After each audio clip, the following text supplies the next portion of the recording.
हत्या. महिला डॉक्टरने सुसाईड नोट लिहून आपले जीवन संपवले. स्वतःच्या हातावर लिहिलेल्या सुसाईड नोटमध्ये पोलीस अधिकाऱ्यावर गंभीर आरोप.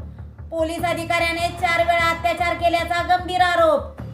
अत्यंत दुर्दैवी व धक्कादायक घटना सातारा जिल्ह्यात घडली असून सदरच्या घटनेने संपूर्ण सातारा जिल्हा हादरला असून वेगवेगळ्या चर्चांना उधाण आले आहे. जनतेचे रक्षकच तर बनले नाहीत ना भक्षक. कुंपणाने शेत खाल्ले तर दाद कोणाकडे मागायची.